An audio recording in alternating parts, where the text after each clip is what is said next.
Innal hamdalillah nahmaduhu wa nasta'inuhu wa nastaghfiruh wa na'udzubillahi min syururi anfusina wa sayyiati a'malina may yahdihillahu fala mudhillalah wa may yudlil fala hadiyalah. Asyhadu an la ilaha illallah wahdahu la syarikalah wa asyhadu anna Muhammadan abduhu wa rasuluhu alladzi la nabiyya ba'dah amma ba'du. Ikhwatu iman yang dirahmati Allah, Bapak dan Ibu yang dirahmati Allah, alhamdulillah kita bisa bertemu kembali dalam acara kajian virtual.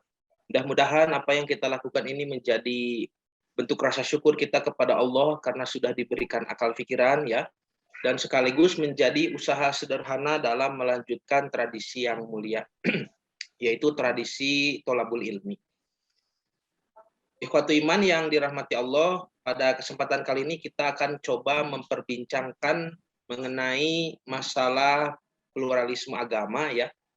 Isu pluralisme agama ini bukan isu yang baru tentu saja ya, tetapi karena baru-baru ini juga muncul kembali di media ya, maka saya rasa penting untuk ada sikap ya, ada sikap dari kita sebagai umat Islam. Nah, Bapak dan Ibu yang dirahmati Allah, paham pluralisme agama ini sebagai pembuka ya, perlu diketahui adalah salah satu di antara sekian banyak upaya untuk liberalisasi Islam di Indonesia ya.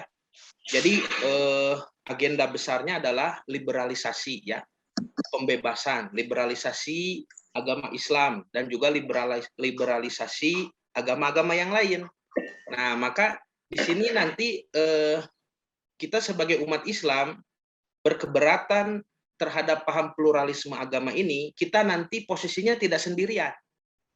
Karena nanti dibantu oleh saudara-saudara kita dari agama-agama lain, ya.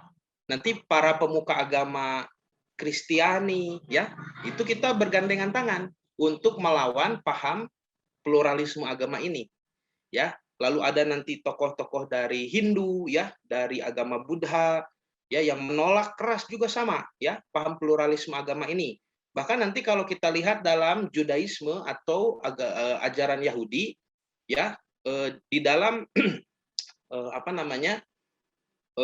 klaim teologis atau ya doktrin agama ya Yahudi juga diajarkan paham bahwa agama mereka agama yang paling benar. Nah, jadi sebetulnya melawan ya pemikiran pluralisme agama ini justru bisa menjadi satu bentuk upaya kebersamaan kita dengan para pemuka agama lain. Nah, yang nanti yang jadi alasan biasanya jadi tujuan utama kaum liberalis untuk menyebarkan paham pluralisme agama adalah tentang toleransi. Nah, di sini jadi unik ketika kita justru bergandengan tangan dengan tokoh-tokoh agama lain untuk melawan pluralisme agama yang memiliki jargon ya toleransi, justru kita menunjukkan sikap toleransi yang sebenarnya. Ya. Nah, justru kita menunjukkan sikap toleransi yang sebenarnya, karena toleransi yang disuguhkan oleh kaum liberalis ini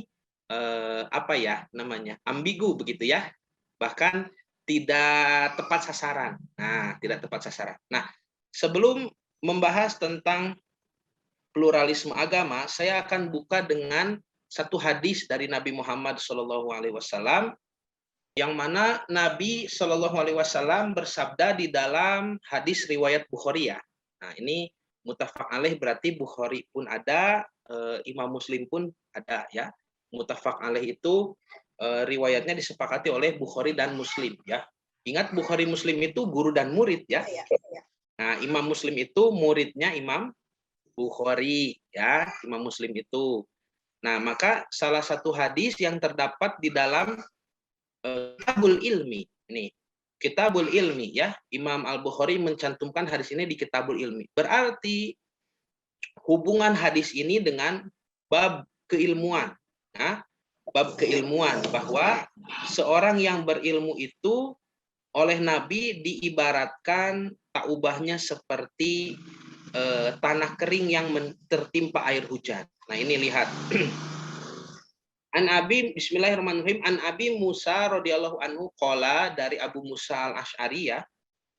beliau berkata radhiyallahu anhu, qala Nabi sallallahu alaihi wasallam, Nabi sallallahu alaihi wasallam bersabda, "Mathalu ma ba'atsani Allahu bihi minal huda wal ilmi kamathali goithin." Ya, perumpamaan apa yang Allah utus ya kepadaku dengannya daripada petunjuk dan ilmu, ya, daripada petunjuk dan ilmu, ya. Kamathali goisin, tak ubahnya seperti hujan. Nah, hujan deras ya. Asoba ardon, yang menimpa bumi, menimpa tanah. Jadi ilmu ya, ilmu itu petunjuk, ini maksudnya Al-Qur'an menimpa orang beriman ya, itu tak ubahnya seperti air hujan yang menimpa tanah yang kering. Nah, jadi Bapak Ibu yang membaca Al-Qur'an lalu mempelajarinya dan mengamalkannya, oleh Nabi diibaratkan seperti tanah kering yang disiram air hujan. Yes, gitu, Bu. Ya. Maka tanah itu menjadi basah, kemudian menjadi subur kondisinya, dan tanah itu hidup kan?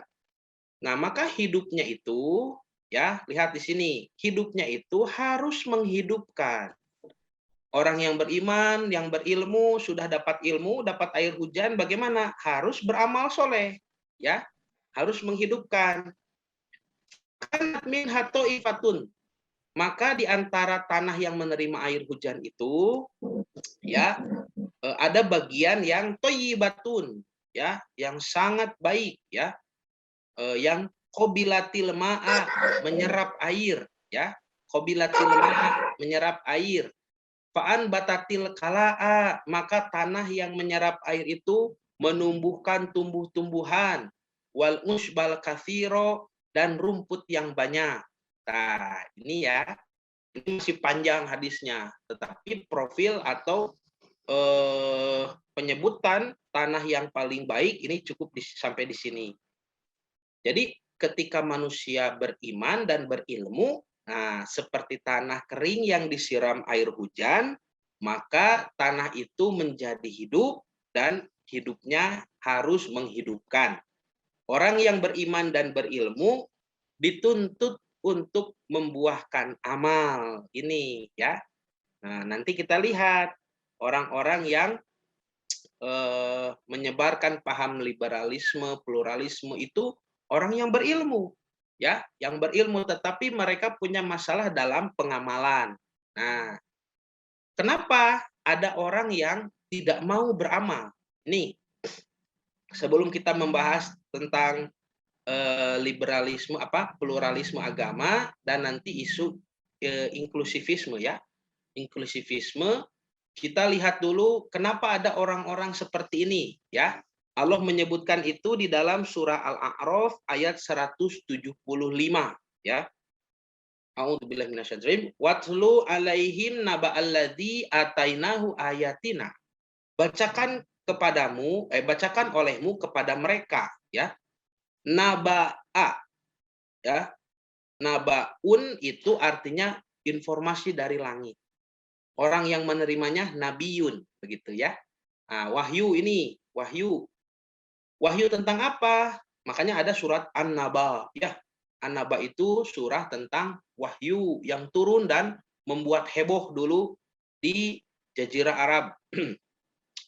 Alladzi atainahu ayatina, yang orang-orang yang kami berikan kepadanya ayat-ayat kami. Tuh, pengetahuan tentang kitab suci, ya, pengetahuan tentang ilmu agama, pengetahuan tentang alam gaib, konsep-konsep keselamatan di dalam Islam sudah diberikan kepada mereka. Mereka belajar Al-Qur'an, mereka belajar hadis, ya. Mereka memahami fikih. Lihat, tapi apa yang dilakukan? Fansalakho minha, maka mereka melepaskan diri dari ayat-ayat itu, ya. Dari ayat-ayat itu, fansalakho minha, dilepaskan, dipelorotkan, ya. Insalakho itu seperti ular yang keluar dari kulitnya. Nah, megarkeun, kalau bahasa Sunda itu megar, ya. Kalau bahasa Jawa, Ustaz Rizkon itu mungkin taunya melungsungi, begitu ya. Nah, melungsungi. Jadi dilepaskan ilmunya itu, ya, faat ba'ahu syaiton, maka dia diikuti oleh setan. Tuh. Fakana minal gowin, maka jadilah mereka orang-orang yang sesat. Nah, lalu di ayat selanjutnya 176 lanjutkan, walau syi'na, kalaulah kami berkehendak, tadinya begitu. La rofa'nahu, kami pasti angkat derajatnya. Karena mereka orang yang sudah berilmu, ya, sudah belajar Quran, sudah belajar hadis, pasti kami angkat mereka, ya, la rofa'nahu biha, dengan ayat-ayat tadi, ya. Nah, ketika dibaca tafsirnya diangkat seperti apa? Maksudnya diangkat derajatnya, mencapai derajat ulama, ya, derajat keulamaan. Ulama itu bukan sederhana derajatnya. Para ulama itu di dunia dimuliakan, ya. Malaikat senantiasa mendoakan. Allah juga mengakui eksistensi ulama, ya. Di surah Fatir itu dikatakan orang yang takut kepada Allah, innama yakhshaunallaha al ulama, ya. Orang yang takut kepada Allah itu hanyalah para ulama. Begitu, orang yang berilmu. Nanti di alam barzakh mereka juga dilayani, diberi rezeki. Nanti setelah kiamat di padang mahsyar mereka mendapat mimbar-mimbar yang terbuat dari perhiasan, kemudian mereka duduk di sana sambil berteduh, ya, tidak kepanasan. Yang mana di tempat lain orang-orang ada yang dikejar api, ada yang lari-lari, ada yang gila. Wah, berbagai macam kondisi di padang mahsyar nanti. Kalau para ulama, mereka duduk di atas tempat duduk yang disediakan. Jadi kalau Allah berkehendak, tadinya orang-orang seperti itu akan kuangkat menjadi derajat ulama, ya, dengan ilmunya, dengan ayat-ayat tadi, biha ini dengan ayat-ayat tadi. Walakinnahu, akan tetapi mereka itu akhlada ilal ard. Ini penyebabnya. Kenapa tidak jadi diangkat sampai mencapai derajat ulama? Akhlada ilal ard. Mereka itu akhlad. Akhlad ini kan, kholat itu artinya nempel, ya. Seperti lem. Makanya penduduk surga yang mukmin, penduduk neraka yang kafir disebut kholidina fiha, kekal di dalamnya, nempel terus di sana, tidak akan kemana-mana. Ya, ini pakai bentuk isim tafdil. Isim tafdil itu bermakna superlatif, makna yang lebih. Akhlad berarti nempel sekali, begitu, ya. Mereka itu orang-orang yang sangat nempel sekali, ya. Ilal ard, pada keduniawian. Nah, kepada bumi, kepada dunia ini, cinta dunia ini yang menyebabkan faktor, ya, mereka memiliki paham-paham yang nyeleneh seperti itu karena mereka hubbud dunya, wattaba'ah hawahu, di hawa nafsunya, tuh, ya. Jadi orang yang sudah mendapatkan ayat Allah, sudah mau diangkat menjadi derajat para ulama, tetapi tidak jadi, malah dilepaskan ilmunya itu karena tanpa pengamalan, ya. Allah mengatakan mereka sangat nempel, sangat menyukai terhadap dunia dan mengikuti hawa nafsu, ya. Nah, maka kesananya ini adalah perumpamaan yang menghinakan. Perumpamaan yang menghinakan bagi orang-orang seperti ini. Lihat, famathaluhu kamathalil qalb. Maka perumpamaan orang seperti itu kamathalil qalbi, seperti seekor anjing. Cobi, Pak. Kenapa Al-Qur'an harus menggunakan kalimat atau lafaz anjing ini, ya? Kenapa tidak bisa yang lebih halus begitu, misalkan tadi kan gowin, sesat, lalu misalkan sikap yang salah, ya, atau menuju pada kezoliman, ya. Tapi tidak, Quran menggunakan perumpamaan manusia yang seperti itu, ya, meninggalkan ilmunya karena hubud dunya dan mengikuti hawa nafsu, kama salil kalbi, seperti seekor anjing. Apa tidak terasa di sini Allah menggunakan lafaz anjing menunjukkan, ya, menunjukkan bahwa Allah sangat tidak suka kepada orang seperti itu. Ya. menunjukkan bahwa orang yang seperti itu, mohon maaf bahasanya ya, sangat menjijikan, begitu. Intahmil alaihi yalhaf, apabila kamu memberinya yalhaf, dia menjulurkan lidah, dan tidak puas. Tidak akan pernah puas orang seperti ini, akhlad ilal ard, tidak akan puas. Autatrukhu, atau kamu tidak memberinya, ya ditinggalkan begitu saja, yalhaf, sama-sama menjulurkan lidah. Nah, jadi orang yang mengikuti hawa nafsu karena hubud dunia yang berlebihan sehingga meninggalkan keilmuan yang sudah Allah berikan, Allah ibaratkan seperti seekor anjing yang menjulurkan lidah, baik diberi ataupun tidak, dia tetap menjulurkannya, menunjukkan rasa ketidakpuasan, ya. Anjing itu tidak pernah puas, ya. Zalika mathalul qaumil ladzina kadzabu bi ayatina. Itulah perumpamaan orang-orang, ya, kaum atau orang-orang yang kadzabu, mereka mendustakan bi ayatina, ayat-ayat kami. Allah sudah menurunkan ayat, inna dina indallahil Islam. Agama yang diterima di sisi Allah hanya Islam. Tetapi mereka mengatakan, oh, Islam bukan agama paling benar, ya.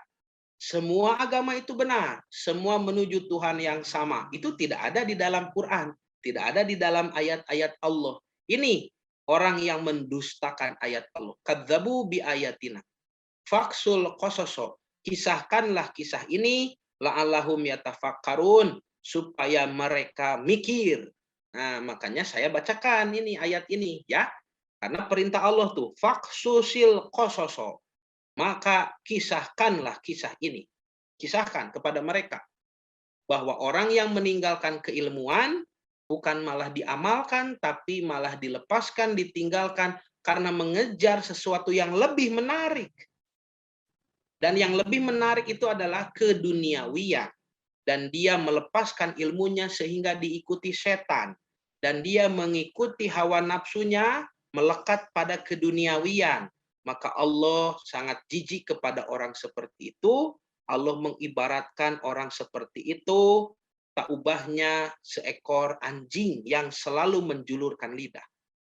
Apa tidak cukup ayat ini menjadi peringatan? Ya. Nah, Bapak dan Ibu yang dirahmati Allah. Jadi pluralisme agama ini adalah salah satu sub, ya, bagian dari liberalisme, liberalisasi Islam, ya. Nanti liberalisasi Islam ini liberalisasinya menyerang 3 aspek fundamental di dalam ajaran Islam.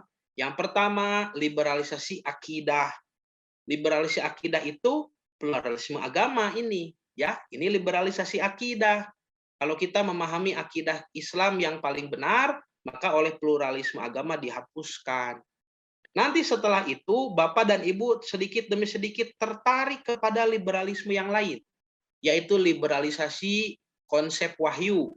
Al-Quran dan hadis, ya, dipahami secara bebas.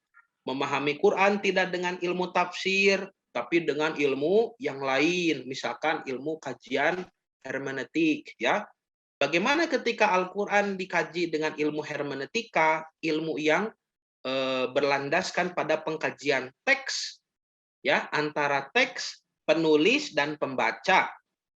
Apa yang terjadi ketika Al-Quran dijadikan atau dikaji dengan ilmu hermeneutika, tidak dengan ilmu tafsir? Yang terjadi adalah akan adanya sikap desakralisasi. Apa itu desakralisasi? Pentidaksakralan. Al-Quran yang selama ini kita anggap sebagai teks suci, dengan ilmu hermeneutika, oh, tidak ada. Teks suci ini teks biasa saja, yang ditulis 14 abad yang lalu oleh seorang manusia, dan kemungkinan besar itu adalah Muhammad, begitu, ya. Desakralisasi, pentidaksakralan. Di situ saja akidah seorang mukmin sudah tertanggalkan, sudah jatuh. Kenapa? Bukankah rukun iman kepada kitab suci, ya, itu menjadi jaminan seorang mukmin? Kalau kita mengaku sebagai orang Islam, orang beriman, maka harus menerima seluruh rukun iman. Dan di antara rukun iman ada iman kepada kitab suci. Maka kitab suci dianggap sebagai firman Tuhan. Itulah rukun iman. Sekarang kitab suci dianggap teks biasa. Adanya desakralisasi. Berarti imannya sudah hilang. Betul tidak? Ya. Nah, ini waspada, waspada. Kenapa fitnah seperti ini bisa berbahaya? Orang-orang yang berilmu tapi tidak beramal karena mengejar sesuatu yang lebih menarik di sana, nanti diibaratkan seperti iblis. Di pembahasan tentang diabolisme intelektual kan saya pernah menjelaskan ya, kenapa disebut diabolisme. Diabolos itu artinya iblis dalam bahasa Yunani. Maka orang-orang seperti ini ada kemiripan dengan iblis. Mirip di dalam aspek apanya? Bukankah ini makhluk yang berbeda? Manusia dengan iblis itu dari golongan jin, ya. Nah, mana yang sama itu? Apanya yang mirip? Yaitu sikap membangkang, tidak beramal setelah berilmu. Iblis itu kan bukan sosok yang ateis, bukan juga orang yang mengingkari keberadaan Tuhan. Iblis itu malah berbicara dengan Allah. Ketika Allah bertanya, "Ma mana'aka antas juda id amartuka?" Apa yang menghalangimu bersujud kepada Adam padahal aku yang perintahkan? Iblis jawab itu. Ya, kata iblis, "Ana khairu minhu." Saya ini lebih baik daripada Adam. Tuh, ngeyel, Pak ya. Diajak taat itu ngeyel orang-orang seperti ini. Mencari-cari alasan. Khalaqtani min nar wa khalaqtahu min tin. Aku diciptakan dari api dan dia engkau ciptakan dari tanah. Bagaimana bisa tanah sujud kepada api? Api sujud kepada tanah. Itu logika iblis. Jadi iblis itu paham, berilmu, ya, tetapi tidak beramal. Nah, makanya pemikiran-pemikiran seperti ini disebut diabolisme intelektual. Nah, untuk istilah yang hadir di zaman modern sekarang, diabolisme intelektual itu. Istilah yang hadir di zaman para ulama klasik dulu, di zaman Imam Ibnu Qayyim Az-Zawji, di zaman Imam Al-Ghazali, ya, sudah ada orang-orang seperti ini yang mengejar keduniawian, yang hubud dunia, yang mengikuti hawa nafsu, ya. Dan para ulama dulu menyebutnya dengan apa? Talbis iblis. Talbis itu apa? Berpakaian. Maksudnya kalau dalam bahasa Indonesia terjemah yang enak itu topeng, ya. Talbis iblis itu topeng iblis. Nah, jadi penyakit seperti ini sudah ada sejak dari dulu. Kalau dulu disebutnya talbis iblis, sekarang disebut dengan istilah diabolisme intelektual. Nah, Bapak dan Ibu, setelah kita menanggalkan akidah kita, ya, kita tidak percaya lagi Islam agama yang paling benar, ditarik ke ranah yang lebih sesat lagi. Sampai Quran dikaji dengan ilmu-ilmu lain, segala macam. Kemudian, yang ketiga apa? Liberalisasi syariat. Syariat Islam yang sudah dari dulu tidak ada masalah, sudah dilaksanakan, sudah dikerjakan oleh miliaran umat Islam, sekarang diobok-obok lagi, dipermasalahkan. Ya, nah, bahkan saya pernah membaca dalam salah satu akun Twitter aktivis liberal yang mengatakan ibadah Idul Adha itu tidak pantas dilakukan. Coba Pak. Jadi Idul Adha itu sebagai membantai ribuan binatang dalam satu hari hanya untuk melaksanakan perintah agama. Menurut saya kurang layak dilakukan. Itu tweet mereka, ya. Jadi sejak kapan manusia itu orang Islam mempermasalahkan ibadah kurban? Tidak ada. Ini lihat ya, apa yang mereka permasalahkan itu sengaja buat masalah baru di permasalahan yang sudah beres. Padahal kurban itu bukan hanya ada dalam ajaran Islam, kurban juga ada dalam ajaran Yahudi. Ya, Yahudi menyebutnya Akedah Yitzhak. Kurban juga ada dalam ajaran Kristiani. Tapi kenapa tidak dipermasalahkan? Bahkan kalau masalah membantai ribuan binatang, kalau kita menyembelih itu Idul Adha kan untuk dibagikan, ya, masih lebih mulia daripada orang yang membantai ribuan binatang untuk bisnis. Coba perusahaan-perusahaan besar seperti perusahaan Amerika itu yang menjual yang menjual makanan-makanan cepat saji ya, yang berkomposisikan daging ayam, daging sapi, apa itu tidak membunuh hewan tiap hari hanya untuk kepentingan bisnis? Harusnya itu yang disebut membantai ribuan binatang ya, dan tidak layak dilakukan. Cobi. Nah, jadi semua diobok-obok, masalah aurat, masalah kerudung. Cobi, Bapak, Ibu, ada orang mengatakan kerudung itu hanya untuk supaya tidak berzina. Maka selama tidak berzina, tidak apa-apa tidak pakai kerudung. Nah, gitu ya. Meskipun kita tidak berkerudung, tapi hati kita berkerudung. Nah, itu ada jargon-jargon seperti itu. Nah, nanti setelah terbiasa liberalisasi akidah, liberalisasi syariat, liberalisasi sumber wahyu, ya, kita sudah menjadi orang yang sangat bebas dalam beragama, nanti masuk ke ranah yang lebih sesat, ya, sekularisme. Kita akan memisahkan ajaran agama dengan dunia. Akhirnya tidak ada agama itu. Itu jebakan mereka. Ini jebakan iblis, Pak. Nah, maka 3 sikap tercela ini sering disebut oleh para sarjana muslim sekarang sebagai penyakit sipilis. Sipilis itu naon? Sekularisme, pluralisme, dan liberalisme, begitu ya, sipilis ini. Nah, nanti apakah setelah menjadi sekuler, iblis itu sudah puas? Sudah puas tidak iblis ketika Bapak dan Ibu sudah menjadi sekuler? Oh, tidak puas, belum puas ya. Ketika Bapak dan Ibu sudah menjadi sekuler, ditarik kepada ranah yang lebih sesat dari itu. Apa? Ateisme. Ini. Di sini hanya memisahkan kehidupan dunia dengan agama. Kalau di sini sudah berbicara Tuhan itu tidak ada sepertinya, begitu ya. Dan ateisme ini nanti ada anak-anaknya juga. Sama dengan sekularisme, sama dengan liberalisme tadi, ini bercabang ya. Ini hanya perwakilan saja. Ateisme di antara anak-anak nanti ada agnostik ya, agnostisisme ya. Apa itu agnostik? Kalau agnostik, Tuhan itu ada atau tidak, ya tidak bisa dibuktikan begitu ya. Itu agnostik. Ya, komunisme juga sama. Komunis itu ateis ya. Komunisme itu terang-terangan Bapak Aidit itu terang-terangan berkhotbah ya dulu komunis PKI itu memerangi agama dan memerangi Tuhan. Itu jelas. Karena itu kenapa PKI sangat kesulitan eksistensinya di Indonesia, karena nanti berbenturan dengan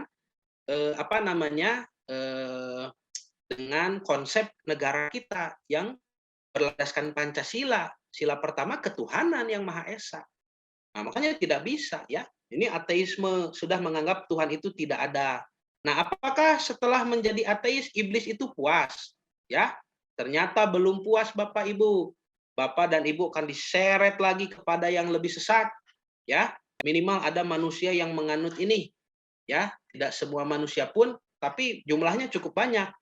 Satanisme. Apa itu satanisme? Sudah tidak menyembah Tuhan, tetapi nanti menyembah setan. Nah, ada tidak manusia yang menyembah setan? Banyak. Bapak Ibu kemana saja? Yahudi penyembah setan ada. Kristen yang menyembah setan juga ada. Ya, gereja satanis itu ada. Ya, sinagoge satanis juga ada. Islam menyembah setan ada tidak? Ada, cuman nanti biasanya tidak sadar kalau dia sedang menyembah setan. Itu bedanya. Nah, nanti yang murni dari ateis, tidak mengakui adanya Tuhan, malah mengakui adanya setan, lalu setan itu disembah, itu ada. Jadi tidak beragama, dia penyembah setan murni.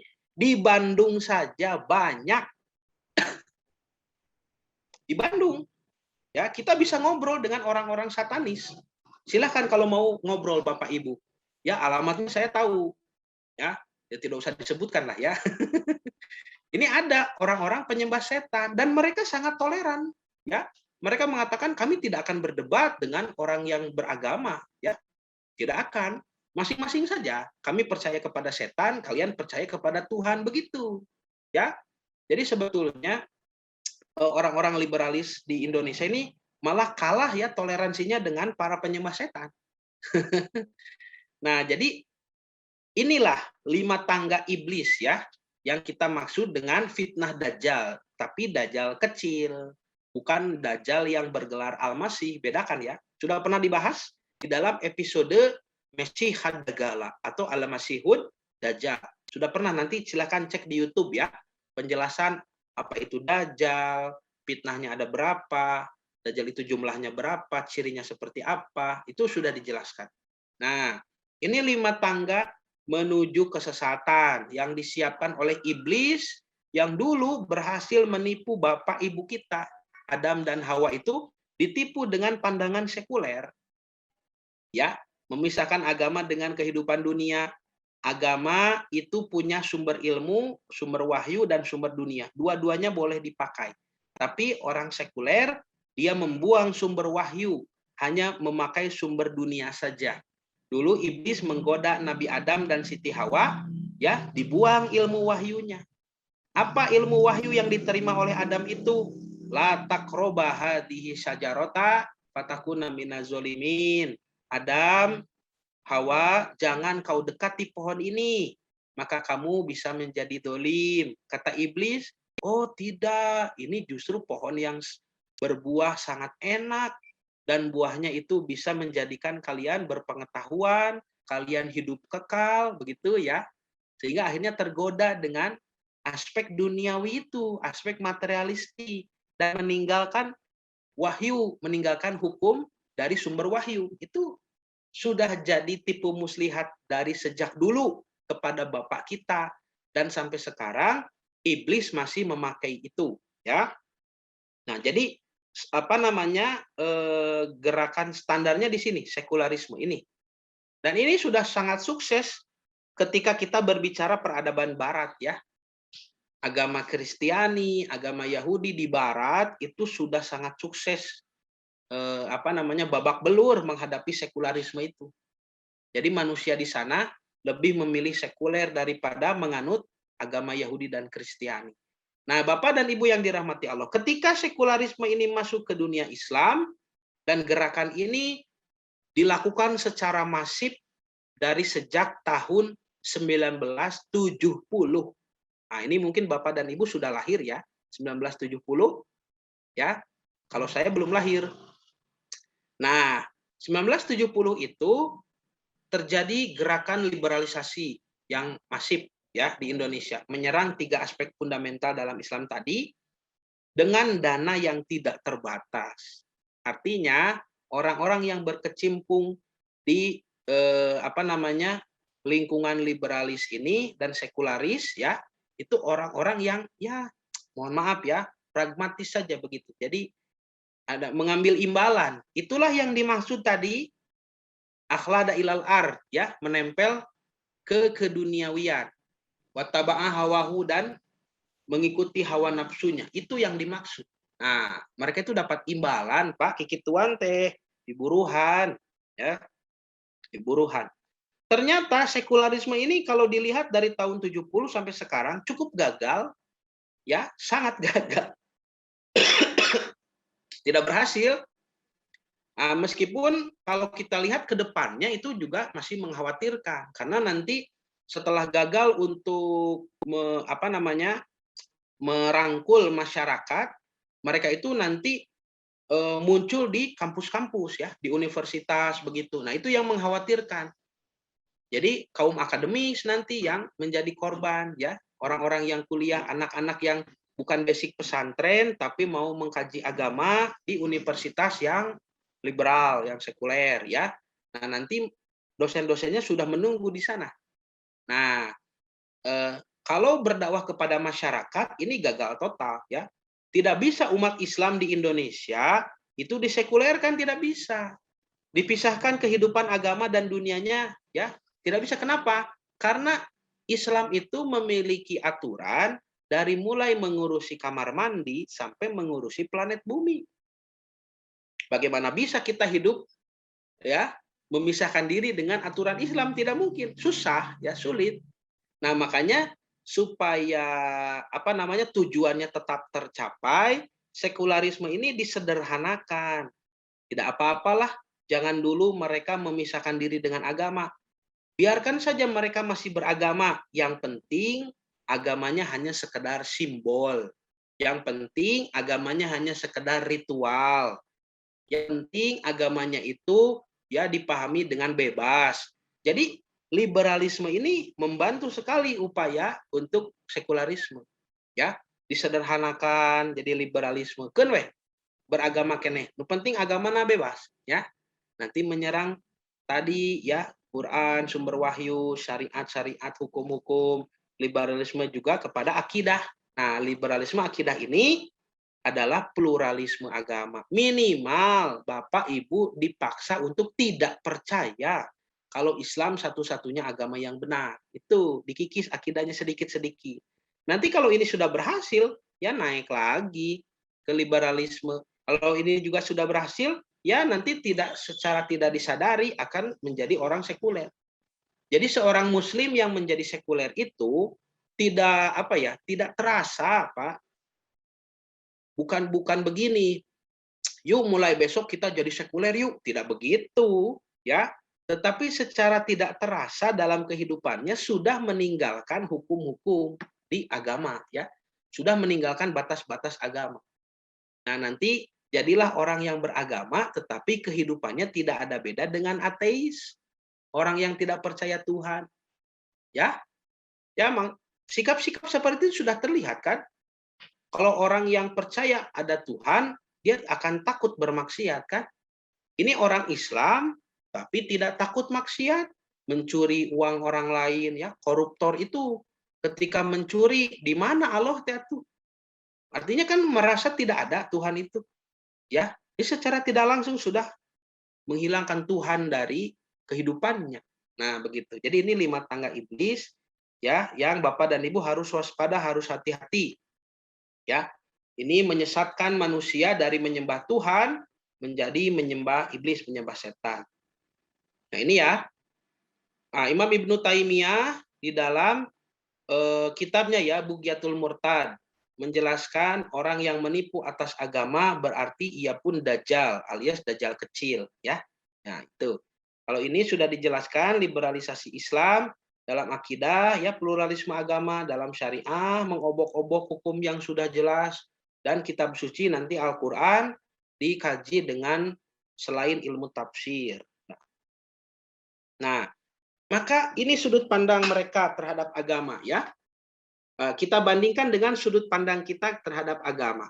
Jadi ada 3 cara memandang agama. Yang pertama, apa yang disebut dengan eksklusif. Sesuai namanya, apa itu eksklusif? Kalau Bapak dan Ibu nonton acara eksklusif, gitu kan? Hanya di TVRI. Wah, eksklusif itu apa? Lain daripada yang lain. Artinya hanya ada di sana. Tidak ada pada yang lain. Jadi eksklusif itu menganggap kebenaran itu hanya ada pada agama tertentu, ya.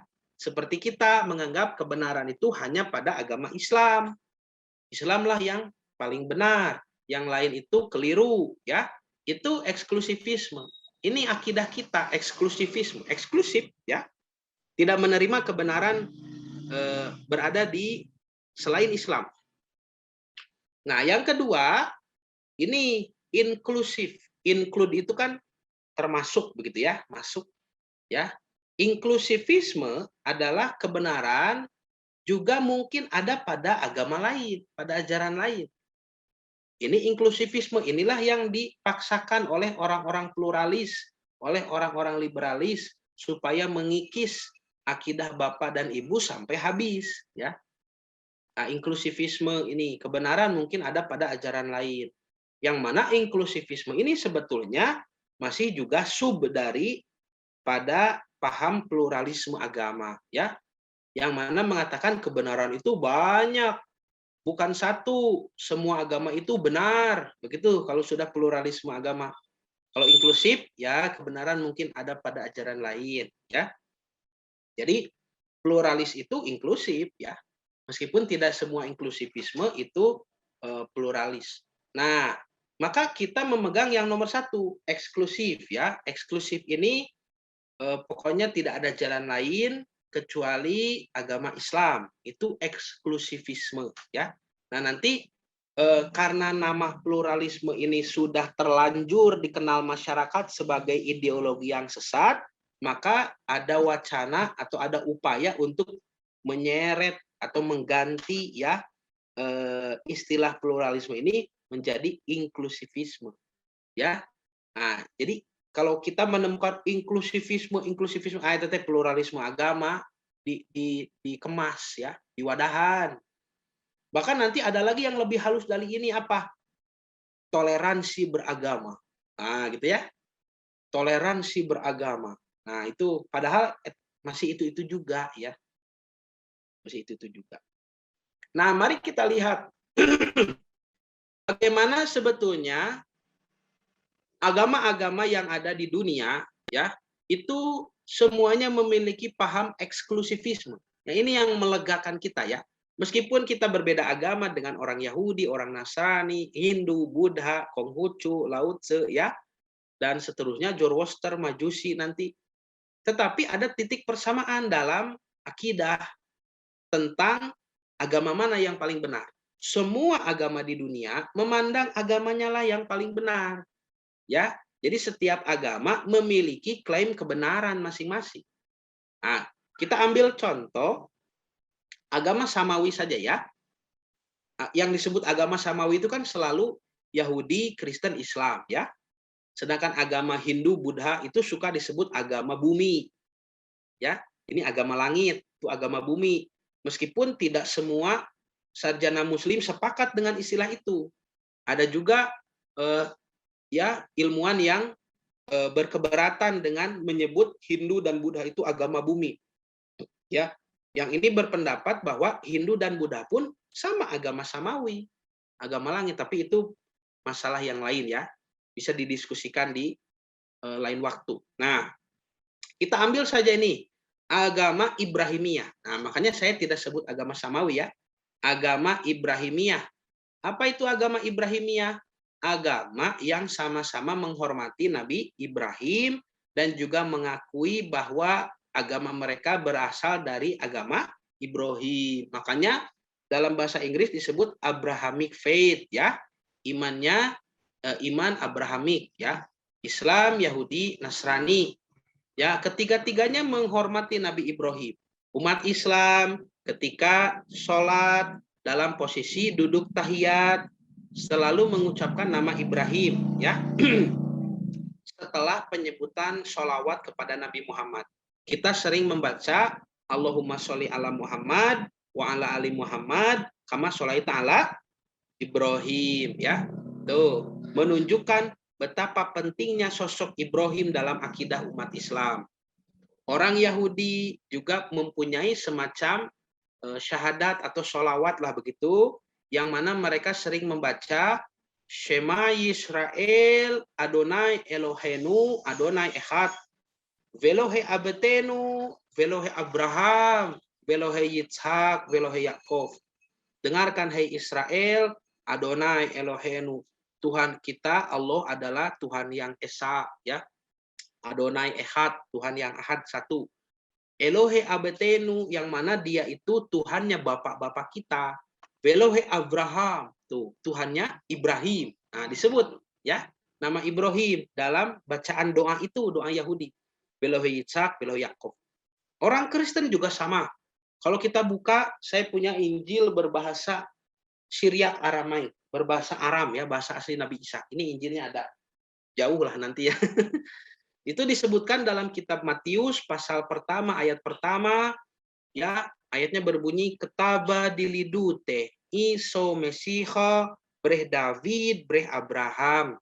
Inilah kitab keturunan Isa al-Masih, turunannya Daud, turunannya Abraham. Tuh.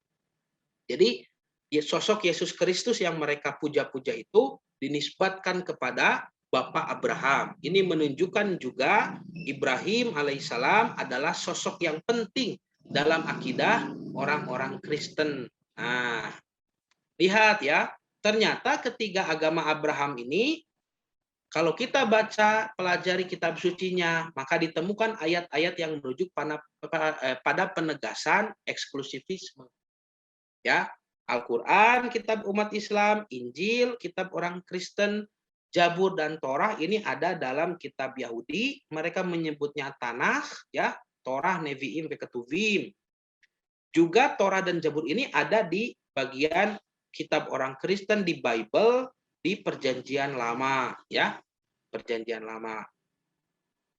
Nah, contoh ini Quran dulu. Al-Quran sudah menegaskan bahwa Bapak Ibu kita punya akidah eksklusivisme, ya. Allah berfirman, A'udzubillahi minasyaitonirrajim, inna dina indallahil Islam wa makhtalafal ladina utul kitaba illa mim ba'di ma ja'ahumul ilmu bagyan bainahum wa may yakfur bi ayatillah fa innallaha sari'ul hisab. Imam Ibnu Katsir menjelaskan ayat ini sebagai berita dari Allah Subhanahu wa taala yang menyatakan bahwa tidak ada agama yang diterima dari seseorang di sisi Allah selain Islam, yaitu mengikuti para rasul yang diutus, ya. La nufarriqu baina ahadin mir rusuli. Tidak ada perbedaan pada ajaran para rasul. Di setiap masa, ya, dari mulai zaman Nabi Adam sampai diakhiri dengan umat Nabi Muhammad SAW, ya, yang membawa agama yang menutup semua jalan lain kecuali hanya jalan yang telah ditempuhnya. Itu eksklusivisme, ya. Tidak ada jalan keselamatan kecuali Islam. Karena itu, menurut Imam Ibnu Katsir, barang siapa yang menghadap kepada Allah sesudah Nabi Muhammad diutus dengan membawa agama yang bukan syariatnya, maka hal itu tidak diterima oleh Allah seperti yang disebutkan dalam firman-Nya, yaitu surah Ali Imran ayat 85, ya. Nah, ini disebutkan langsung, ya, oleh Allah, wa may yabtaghi ghairul islami dinan fala yuqbala minhu. Barang siapa yang mencari agama, ya, ya betagi mengharapkan, ya, betagi itu ghairul Islam, selain daripada Islam, dinan sebagai agama, fala yuqbala minhu, maka sekali-kali tidak akan diterima. Tuh, ya. Jelas kan? Jelas dan tegas. Bagaimana mungkin kita bisa mengatakan akidah Islam itu akidah yang menerima seluruh ajaran agama, ya. Nanti saya jelaskan ayat mana yang sering dijadikan dalam tanda petik senjata oleh orang-orang pluralis itu, ya. Biasa ayat 6 eta keneh da, ya. Surah Al-Baqarah ayat 62 itu ka mana deui, Pak. Nah, maka kita lihat kitab Yahudi, kitab Torah. Ini kitab Yahudi, ya. Kalau kitab Torah itu hanya ada 5 surat saja, 5 kitab. Yang pertama Sefer Bereshit, ada Sefer Shemot, Sefer Wayikra, Sefer Bamidbar, Sefer Devarim. Kalau orang Kristen menyebutnya dengan terjemahan, ya. Kitab Kejadian, Kitab Keluaran, Kitab Imamat, Kitab Bilangan, Kitab Ulangan. Nah, misalkan di samping keeksklusifan Yahudi sebagai agama kesukuan, suku Bani Israel, juga terdapat ajaran eksklusivisme Yahudi di dalam Tanakh ini. Torah, Nevi'im, Ketubim, singkatan Tanakh itu. Torah, Nevi'im, Ketubim. Kitab Taurat, kitab para nabi, dan kitab-kitab tambahan. Yang secara tegas tidak mengakui Tuhan dan agama selain Yahudi, ya, di dalam kitab Torah itu. Dan hanya orang-orang yang bergantung kepada Tuhan, merekalah yang akan selamat dan bahagia. Nah, misalnya dalam Sefer Shemot, kitab Keluaran, pasal 20 ayat 1 sampai 3. Nih. Mengapa Haji badai dibaca, badai diaus, Pak Haji? Bu Ibu atau aus, Bu? Ya. Dik-dik. Pak Haji Dik-dik mah jago, cenah Pak, terus jago bahasa Ibrani. Nah, ini saya sengaja cantumkan alfabetiknya, ya, supaya Bapak dan Ibu bisa juga memperhatikan bacaannya. Nah, disebut di sini Fayed-dabar, ya, atau Fayed-daber Elohim, maka berfirman Elohim Allah, ya, et kol ha devarim, ya, mengucapkan segala firman ini, ya. Ha eleh lemor, ya, dia berfirman anochi, ya, anochi. Nah, ini tidak boleh dibaca, ini YHWH. sebetulnya bacaan yang benar itu Yahwah, tapi orang Yahudi tidak boleh baca ini kalau di luar sholat ya. Kalau di dalam sholat mereka, mereka pun sholat ya. Namanya selotah begitu atau tevilah. Kalau di dalam selotah boleh disebut Yahwah. Kalau di luar sholat tidak boleh. Mereka suka menyebutnya Adonai begitu ya. Jadi Anochi Adonai Eloheicha ya Asher Chodz ya Chodze, nah, Chodzekiha, ya, Me'eretz Mizraim, ya. Nah, akulah Adonai, Tuhan Allah. Akulah Allah, Tuhanmu yang membawa engkau keluar dari Mizraim, dari Mesir. Mitser, ya, Mizraim, dari Mesir. Tuh, ya. Akulah Tuhan, akulah Allah, Tuhan kalian yang membawa kalian keluar dari Mesir. Ini Allah menyebutkan jasanya kepada Bani Israel, ya.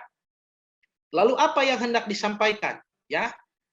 Ketika disebut di sini miveit, ya, abadim, ya, dari apa namanya tempat abadim teh abdun budak, ya, perbudakan dari tempat perbudakan di Mesir, ya. Lalu Allah menyebutkan hukum lo yihye leha, jangan ada padamu Tuhan, ya, Elohim aherim alfanai, jangan ada Tuhan yang lain di hadapanku. Gitu Pak. Jadi kalau misalkan disebut pluralisme agama itu menerima seluruh agama, berarti kalau misalkan orang Kristiani menyembah Yesus Kristus sebagai Tuhan, maka menurut Yahudi itu sudah tidak benar. Karena tidak boleh ada Tuhan yang lain kecuali Allah. Hanya saja Allah di sini disebutnya Yahwah begitu ya. Jadi saya sudah pernah membahas ya, Tuhan kita dengan Tuhan Yahudi itu adalah Tuhan yang sama. Dan itu kita buktikan dari tulisan Rabi Yahudi. Ya, Rabi Yahudi yang orang Mesir. Jadi dia membaca Taurat dalam bahasa Ibrani, tapi karena dia orang Mesir, dia bisa bahasa Arab. Namanya Rabi Sa'adia Gaon, ya, Al-Fayumi, orang Fayum di Mesir. Rabi Sa'adia Gaon menerjemahkan Taurat Ibrani ke dalam bahasa Arab. Ya, pernah kan saya perlihatkan itu di episode mana itu ya?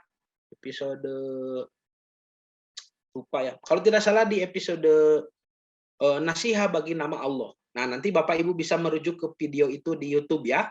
Nasiha bagi nama Allah. Bagaimana nama Allah diselewengkan di dalam Bible dan kita jelaskan duduk permasalahannya, kita bela nama Allah di sana.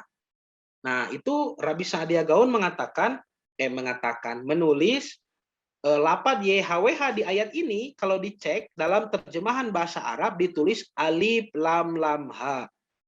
Allah, ya. Jadi Yahudi punya 4 huruf suci sebagai nama Tuhan, ya.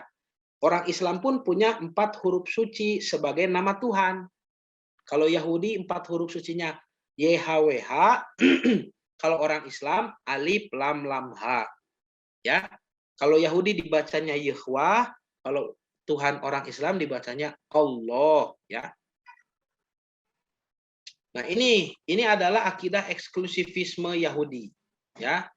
Tuh, saya kutip penjelasan Rabi Yahudi karena Rabi Yahudi adalah pihak yang paling otoritas ya, paling otoritatif, ya, memiliki otoritas dalam menjelaskan ayat Torah.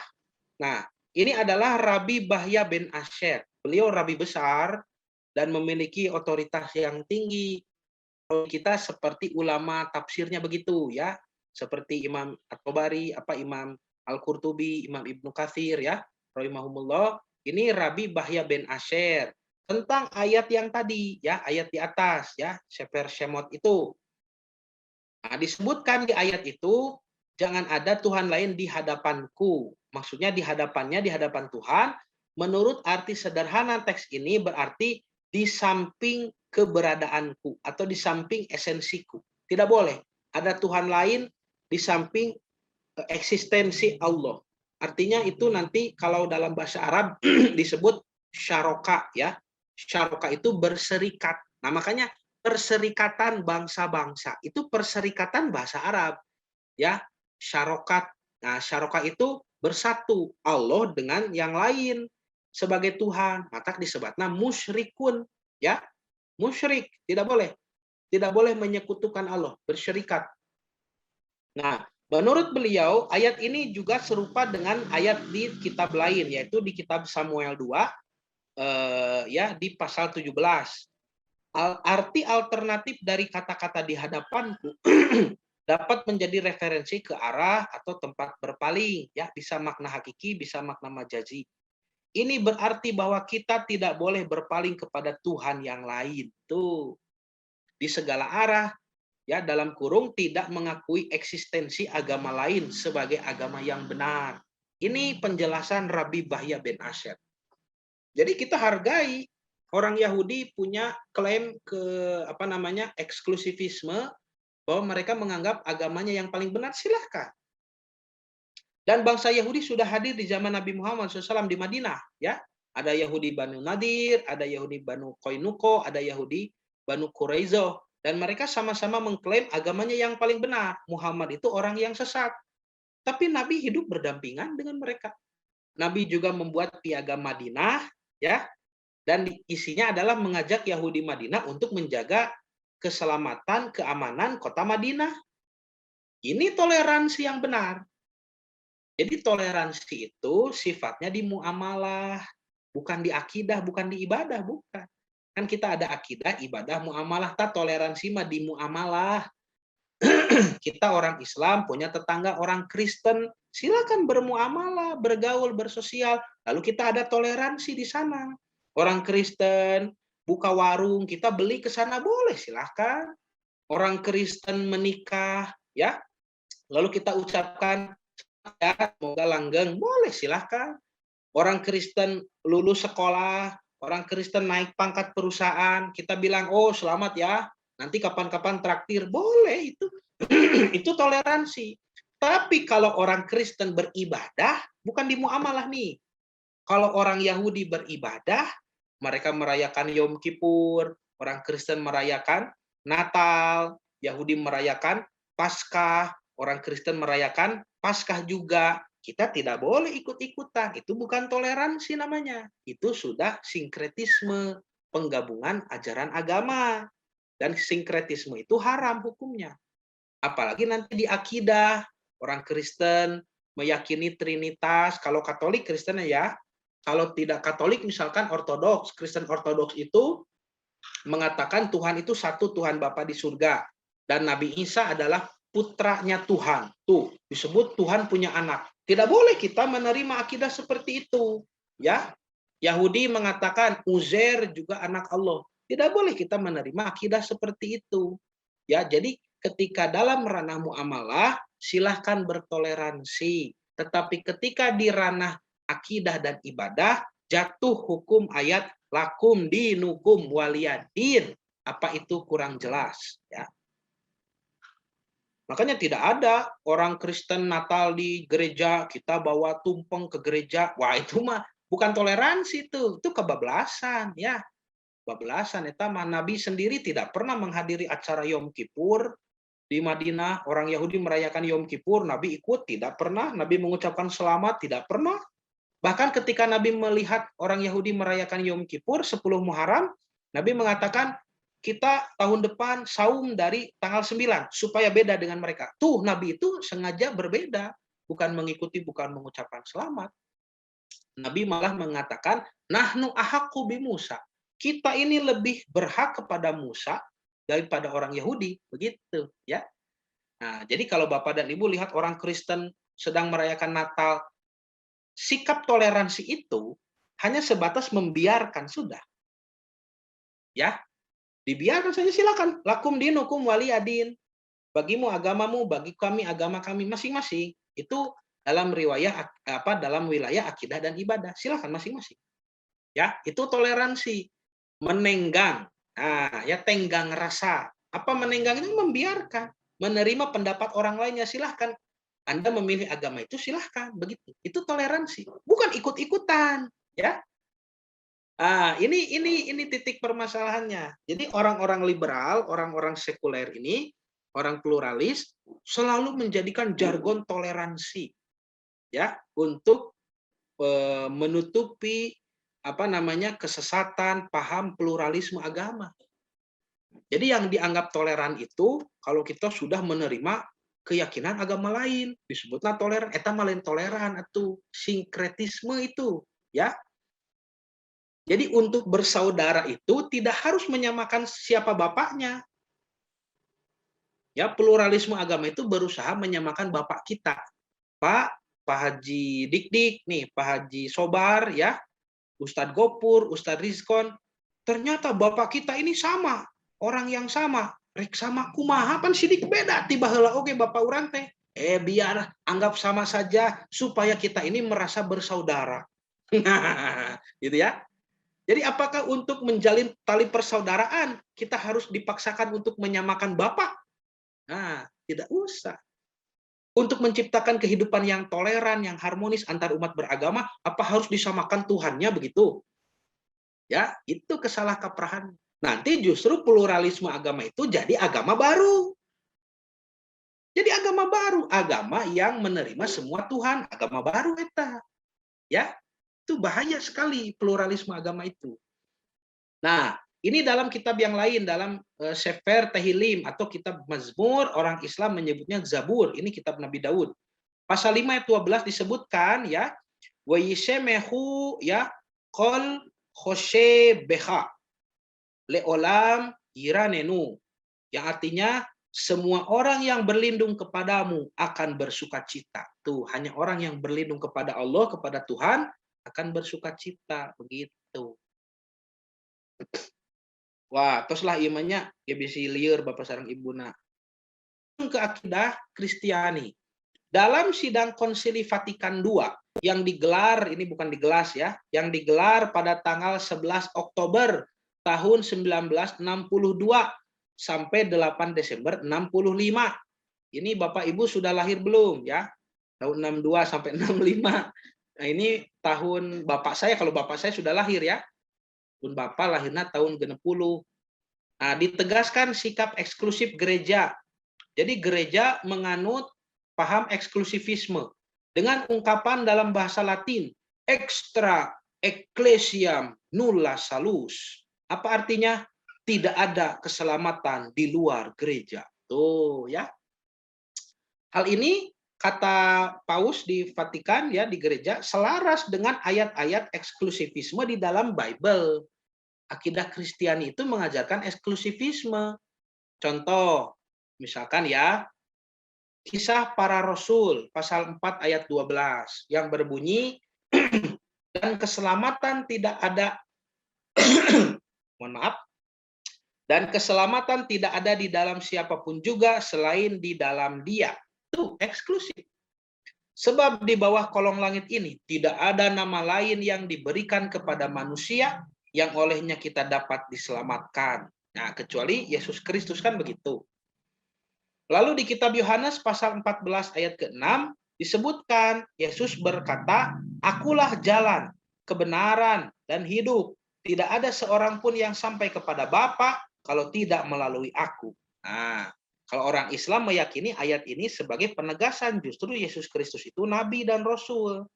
Ya, karena melalui beliaulah ajaran kita bisa sampai kepada Bapa, kepada Tuhan Bapa di surga, kepada Allah ya, dengan mengikutinya. Ini artinya rasul kalau begitu ya. Tapi orang Kristen tetap menyebut ini Tuhan anak ya. Ya, silahkan saja, itu kan akidah mereka. Yang pasti di sini kita ada kesamaan dalam hal eksklusivismenya ya. Nah, juga ada lagi nih, dicetuskan tanggal 18 November tahun 1300. Kalau ini saya yakin Bapak dan Ibu belum lahir ya. 1302. Yaitu seorang paus yang dikenal dengan nama Paus Bonifacius ke-8 ya. Beliau ini bapak gereja terdahulu ya, gereja purba, gereja awal. Nah, disebut dengan istilah Bulla Unam Sanctam ya. Bulla Unam Sanctam itu ini ya, ungkapan ini pernah menyatakan dengan tegas apa Bulla Unam Sanctam itu ini. Berdasarkan iman kami berkewajiban untuk percaya dan menegaskan bahwa gereja adalah satu kudus, katolik dan apostolik. Kami percaya akan gereja dengan teguh dan kami mengakui dengan segala kesederhanaan bahwa di luar gereja tidak ada keselamatan. Waduh, ya. Ini kan jelas tuh. Tidak ada keselamatan atau pengampunan dosa. Ini Paus Bonifasius sudah menegaskan. Sudah ya, 3 contoh saja agama ini, Islam, Yahudi, Kristiani. Ya, agama Abrahamic faith. Itu menentang adanya paham inklusivisme ya, karena kita memiliki paham eksklusivisme. Jadi paham inklusivisme adalah turunan dari paham pluralisme agama. Tujuannya tentu saja ingin menghilangkan paham kebalikannya, yaitu eksklusivisme, yang memandang bahwa kebenaran itu hanya ada satu. Kalau inklusivisme memandang kebenaran itu ya ada banyak, ya dimungkinkan ada pada agama lain. Penganut paham ini tidak bisa menerima jika umat beragama merasa benar sendiri dengan agamanya dan menganggap agama yang lain sesat. Ya, mereka itu tidak mau menerima. Tapi menurut saya bukan masalah akidah mereka begitu, itu hanya masalah imbalan saja ya. Mereka itu cari makannya dari situ. Nah, Bapak Ibu yang dirahmati Allah, coba kita gunakan logika saja ya, logika sederhana nih. Logika sederhana tentang eksklusivisme dan inklusivisme. Lihat. Siapa punya?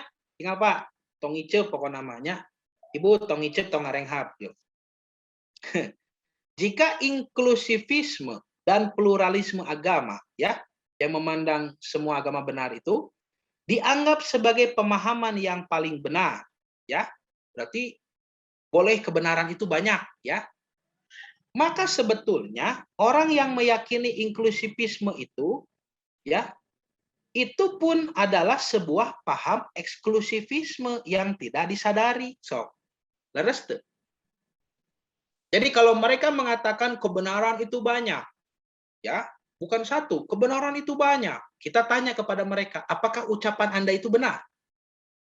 Kalau ucapan Anda itu benar, berarti kebenaran itu satu. Ucapan Anda saja yang mengatakan kebenaran itu banyak. Bisa dipahami tidak? Ya. Kalau kebenaran itu banyak, harusnya apa yang kita yakini sebagai kebenaran itu hanya ada satu juga harus dianggap benar. Betul tidak? Nah, dan saya sudah pernah menyampaikan ini dulu di Jepang, ya. Ketika saya masih kuliah di Tokyo, ya. Tuh, Pak Haji Sobar benar Tad katanya begitu ya. Karena kalau orang yang pakai logika sehat pasti mudah memahami ya. Bapak dan Ibu pasti mudah memahami karena logika kita masih sehat. Ya. Jadi kalau mereka menyatakan semua agama benar ya atau kebenaran itu ada banyak. Lalu kita tanya, apakah yang Anda sebutkan itu benar? Bahwa kebenaran itu banyak ada pada setiap agama. Kalau Anda memandang bahwa ucapan Anda itu benar, berarti kebenaran jadi cuma satu, yaitu ucapan Anda saja. Kalau menganggap kebenaran itu banyak, berarti ucapan kita pun harus dianggap benar. Dan kita mengatakan kebenaran itu satu, harus bisa terima, jangan menyerang. Kan gitu. Dia sebut dengan liberalisme agama, liberalisasi agama, pluralisme agama, ya. Itu kan bebas, artinya bebas dong. Kalau mau inklusivisme, mau eksklusivisme pun bebas. Orang Islam mau meyakini agamanya paling benar juga bebas harusnya. Kan begitu kalau liberalisme itu begitu. Ini mah liberalismenya tidak aja begitu. Ongko liberal tapi nyerang ke orang. Atau itu liberal, orang jadi tidak liberal atuh. Ya. Nah, jadi kalau mereka meyakini bahwa inklusivisme itu adalah keyakinan yang benar, maka keyakinan mereka itu adalah satu sikap eksklusivisme yang tidak disadari, yaitu menganggap benar pendapatnya sendiri, bahwa semua agama itu benar, dan menganggap sesat pemahaman eksklusivisme, pemahaman orang lain. Jika memang toleransi itu menganggap benar semua ajaran, maka agama-agama yang mengajarkan eksklusivisme pun seharusnya masih bisa diterima dan tidak bisa disalahkan begitu saja. So, sarang nukararima Pak kedah kiat logika bolak-balik dekok kurang. Saya belajar dulu di mata kuliah apa itu ya? Liberal art ya. Dosennya itu saya masih ingat betul, itu dosennya namanya Profesor Matsuzaka ya. Matsuzaka mengatakan kesimpulan dari kuliah ini adalah semua agama itu bisa jadi benar karena kebenaran itu bukan satu tapi banyak. Lalu saya mengutarakan yang tadi. Kalau ucapan Bapak itu benar bahwa semua kebenaran itu ada banyak ya, berarti kebenaran itu cuma satu, ucapan Bapak saja. Apakah ucapan Bapak itu benar? Ya, ucapan saya benar. Berarti cuma satu kebenaran itu ucapan Bapak saja. Jadi hiji kebenaran yaitu ucapan yang mengatakan kebenaran itu banyak. Kalau Bapak konsisten dengan apa yang diucapkan bahwa kebenaran itu banyak, artinya kebenaran juga ada pada ucapan saya. Saya mengucapkan bahwa kebenaran itu satu. Nah, kan jadi lieureun. Ah, tidak orang Jepang ge lieureun, Pak. Orang Jepang ge harusnya lieur, bolak-balik dagoknya, sok we kagok lieur. Nah, jadi apa yang dikemukakan itu ya semuanya ambigu. Bahkan dari namanya saja sudah ambigu. Masa ada jaringan Islam liberal ya? Islam dengan liberal itu paradoks. Kalimat yang tidak bisa bersatu sebetulnya. Islam itu berserah diri, liberal itu bebas. Bagaimana bisa berserah diri, disiplin begitu kan? Ya, taat aturan tapi bebas. Kumaha tuh? Cur bapak tanya, alhamdulillah lah kalau di PT Telkom ini karyawannya semua taat aturan, disiplin, tapi bebas. Kumaha itu? Jadi disiplin atau bebas ini? Ya disiplin, Islam, tapi bebas. Kumaha? Ya, jadi tidak ajeg begitu. Dari konsep-konsepnya juga tidak ajeg. Dari nama-nama yang mereka sandang tidak ajeg ya. Semua agama benar. Kalau semua agama benar ya, berarti tidak bisa disebut benar. Karena ada benar itu karena ada salah. Bisa dipahami? Apa yang disebut benar? Ini benar tidak? Oh benar. Karena kita tahu yang salah seperti apa. Ini semua agama benar. Kan itu tidak masuk akal, Pak. Ada agama benar itu karena ada agama salah. Paling juga ucapannya jangan semua agama benar, tapi semua agama sama. Kalau begitu bisa diterima secara logik, ya. Ucapan seperti tapi mereka mengatakan semua agama benar. Islam bukan yang paling benar, semua agama benar. Itu kan ambigu, ya. Paradoks. Nah, paradoks, ya. Jadi ketika menyatakan pluralisme agama, ya, lalu mereka memaksa supaya kita menganggap semua agama sama atau jadi teu aya pluralitasna meureun. So, bisa dipahami kalau mereka mengatakan pluralisme agama ini, pluralisme ya, agama itu plural banyak dan harus diakui. Ketika semua umat beragama menjadi berakidah, oh semua agama sama benar, hilanglah pluralitasnya. Jadi itu beda atau jadi sami sadayana agama nanya. Agama pluralisme ini. Nah, eta Pak aneh. So, konsep-konsepnya itu selalu aneh. Yang disebut dengan pluralitas itu kan menerima keberagaman. Harusnya pluralisme agama itu ya menyadari semua agama itu berbeda dan membiarkan ya bertoleransi pada perbedaan masing-masing. Bukan malah menyamakan semua akidahnya. Kalau semua akidahnya disamakan, ya jadi akidah yang pluralis, maka hilanglah pluralitasnya agama itu. Nanti tidak ada beda Islam dengan tidak ada beda. Nanti ada pendeta pakai kopiah, ya. Nanti ada ustadz masuk gereja, ceramah di gereja. Jadi begitu, hilang pluralitasnya. Mana identitas keagamaan kita? Mana identitas keagamaan orang lain? Hilang. Karena itulah yang diharapkan dari awal. Supaya manusia itu semuanya meninggalkan agama masing-masing. Nah, begitu. Islam meninggalkan agamanya, Kristen meninggalkan agamanya, dan menjadi orang-orang yang bebas. Ya, nah, itu yang diharapkan oleh iblis. Begitu. Ya, nah, dikemaslah dengan jargon-jargon. Nanti lebih dalam lagi kita bisa kaji ya, karena ini pasti hari Kamis dilanjutkan ya. Kita bahas juga ayat-ayat yang suka mereka jadikan senjata, hadis-hadis yang suka mereka jadikan senjata, dan kita bantah satu persatu. Lalu yang paling hebat, saya punya fatwa MUI. Ya, fatwa MUI yang sudah memberikan keputusan, memberikan sikap kepada aliran pluralisme agama. MUI menyatakan dengan tegas bahwa paham pluralisme agama itu paham yang sesat dan tidak boleh diterima di kalangan umat Islam. Tuh, ya. Jadi sudah ada, nantilah dibahas ya. Nah, ini tuh fatwa MUI. Oh, ada, Pak. Tenang, ya. Ini hukumnya haram ya, fatwa MUI-nya jelas ya. Yang telah masih jauh ya. Jadi fatwa MUI nanti juga disampaikan ya. Insya Allah. Ini sudah jam berapa tadi? Ya sudah 1.58 ya. Sudah 14.00. Oh, sudah 14.00. Waktu Indonesia bagian Pusat Geger-Kalong. Ya, Geger-Kalong. WIB waktu Indonesia Iraha Bae, waktu Iraha Bae.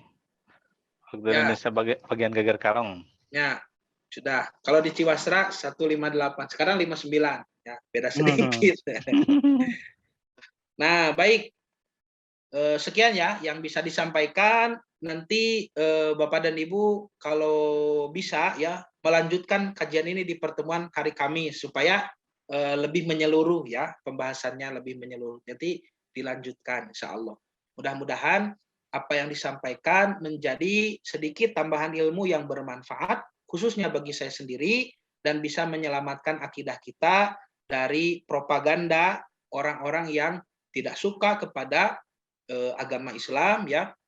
Dan tentu saja kita selalu berlindung kepada Allah Subhanahu wa taala supaya senantiasa diberikan kekuatan untuk melawan ya dan bersikap ya tidak terbawa arus oleh pemikiran-pemikiran yang sesat seperti itu.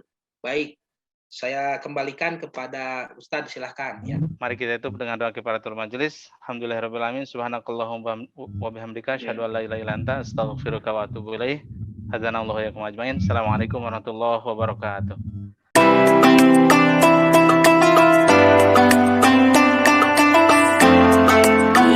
Dalam genggaman